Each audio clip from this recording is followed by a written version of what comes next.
Bismillahirrahmanirrahim. Assalamu alaikum. A very warm welcome to my dear student of class 5. I hope you all are fine and safe at your home. My dear student, this is your English language unit. As you know, we are doing the reinforcement and the revision of our English language topics. As we have done our final term, syllabus complete. So in today's lecture, inshallah, we'll discuss and overcome all the points of the exercise of the forming questions. Okay. So this exercise is very easy in the whole topic of your final term. आपके final term का सबसे easy जो topic है उसका नाम है question formation. ठीक है, ये बहुत ही ज़्यादा आसान है. बस ये कि आपको अंडरस्टैंड जो है करना ज़रा ज़रूरी होता है. आपको समझ अगर आ जाए कि किस तरीके से क्वेश्चंस को डेवलप किया जाता है तो आपको अंदाज़ा होगा कि आपके फाइनल टर्म का सबसे इजी टॉपिक जो है वो यही है.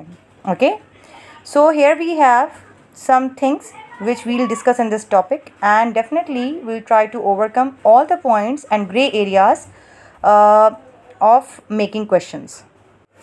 My dear student, first as you can see the pictures appearing on the screen. ठीक है, सबसे पहले आपको सवाल बनाना आना चाहिए. ठीक है, forming question. As you can see the heading as well.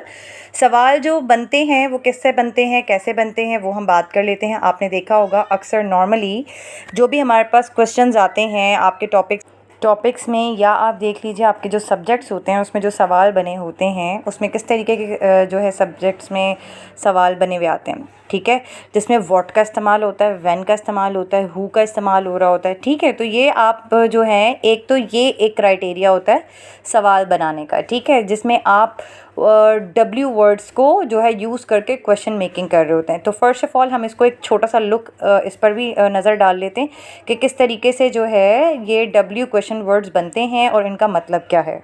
जैसा कि आप स्क्रीन पर देख रहे हैं हमारे पास जो फर्स्ट ऑप्शन है वो हु का है. ठीक है, हु का मतलब क्या होता है, asking for person and animal, कि आप किसी या तो पर्सन के बारे में बात कर रहे हैं या फिर किसी चीज़ या जानवर के बारे में बात कर रहे हैं. दूसरा आप जैसे कि देख रहे हैं व्हाट का इस्तेमाल हो रहा है. ठीक है, तो व्हाट का मतलब क्या होता है, आस्किंग फॉर अ थिंग, किसी चीज़ के बारे में पूछना. थर्ड हमारे पास विच है. विच हम क्यों यूज़ करते हैं, asking for a limited number of items. ठीक है, हम विच इस्तेमाल करते हैं एक छोटी मकदार के आइटम्स के लिए.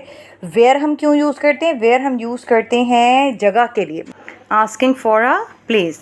व्हेन हम क्यों यूज़ करते हैं, व्हेन हम इस्तेमाल करते हैं जब हम बात करते हैं टाइम की. When we are asking for your time, so we use when in the sentence for making question. Okay, तो ये हमारा है डब्ल्यू क्वेश्चन फॉर्मेशन, कि हम किस तरीके से डब्ल्यू वर्ड्स को जनरेट करते हैं इन क्वेश्चंस में. नेक्स्ट हम बात करेंगे दूसरे फॉर्मेट की, कि हम किस तरीके से जो है दूसरा फॉर्मेट इस्तेमाल करते हैं क्वेश्चन बनाने में. तो let's see the next picture. एक तो मैंने आपको बताया डब्ल्यू वर्ड से हम क्वेश्चंस को जनरेट करते हैं. दूसरा आप पिक्चर देख रहे हैं जैसे कि आपको नज़र आ रहा है on the screen, putting the helping verb in start.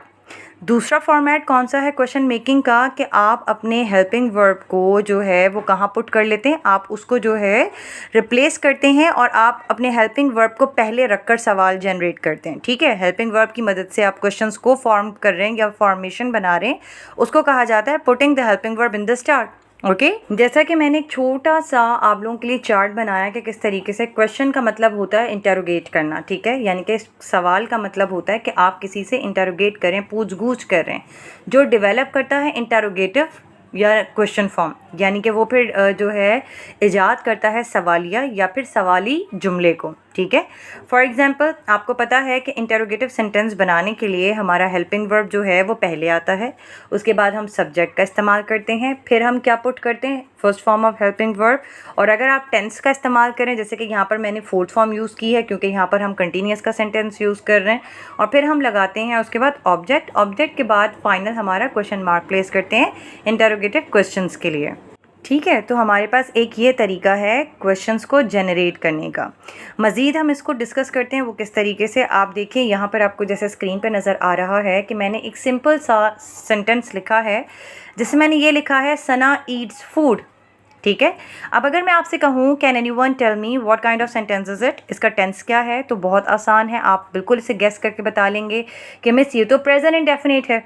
Present indefinite क्यों है, क्योंकि इसमें जो है फर्स्ट फॉर्म ऑफ वर्ब का इस्तेमाल किया गया है, और हेल्पिंग वर्ब आप देखें कि जो फर्स्ट फॉर्म ऑफ वर्ब का इस्तेमाल किया गया है और फर्स्ट फॉर्म ऑफ वर्ब के साथ यहाँ पर एस को पुट किया गया है। और एस हम किस में यूज़ करते हैं? सिर्फ और सिर्फ प्रेजेंट इंडेफिनिट में हम एस और ई एस का इस्तेमाल करते हैं।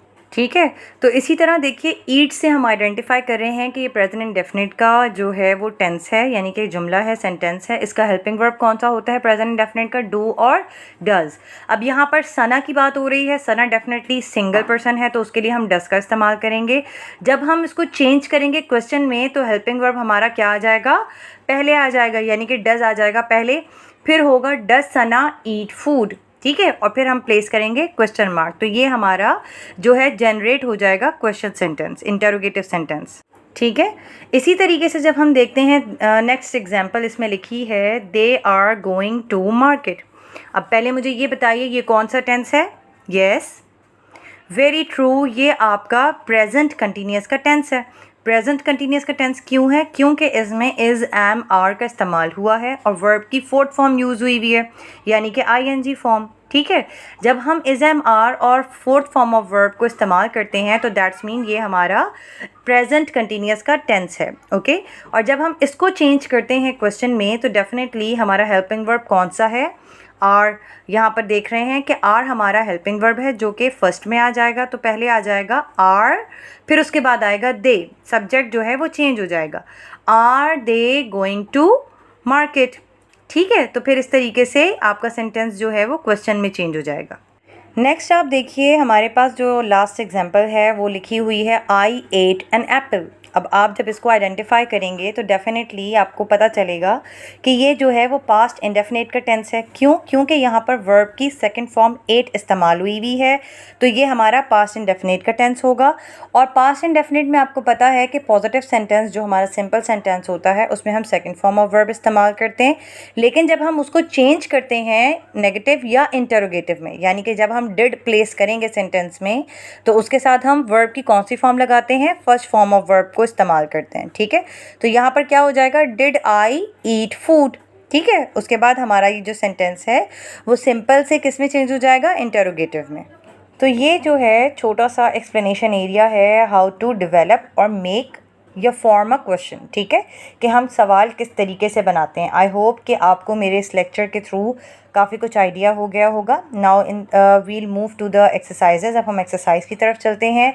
एक्सरसाइजेज आर वेरी इजी, बहुत ही आसान है, आप बहुत आसानी से उसको अटैम्प्ट कर सकते हैं, बस थोड़ा सा फोकस करना पड़ेगा। आफ्टर दिस लेक्चर जब आप इस पूरे लेक्चर को सुनेंगे, देखें ये लेक्चर जो है बहुत ही ज़्यादा ईजी और इन्फॉर्मेटिव है, आप इसको पूरा एंड तक सुनिए and after that you definitely able to attempt this exercises by your own self. Now here we have exercise. आप जैसे कि देख रहे हैं make questions of the following sentences. यहाँ पर कुछ सेंटेंसेस मैंने आपको दिए हुए हैं, you have to make the question of these sentences. Okay, the first sentence we have Amna is sleeping. Second we have we go to school. Number 3 I सैंग a song. 4th birds are chirping. 5 animals were running.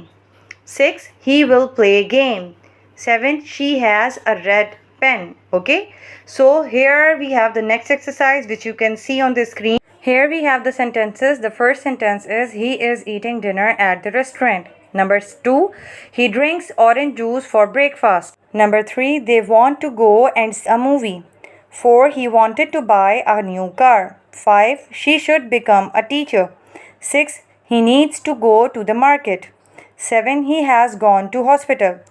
8, he visited England last month. Okay, so these are the exercises or sentences which you have to attempt in the rough copy or your English test copy, through which inshallah you will definitely able to make question by your own self. Inshallah फिर मुलाकात होगी with the next lecture. Till then take care. Allah Hafiz.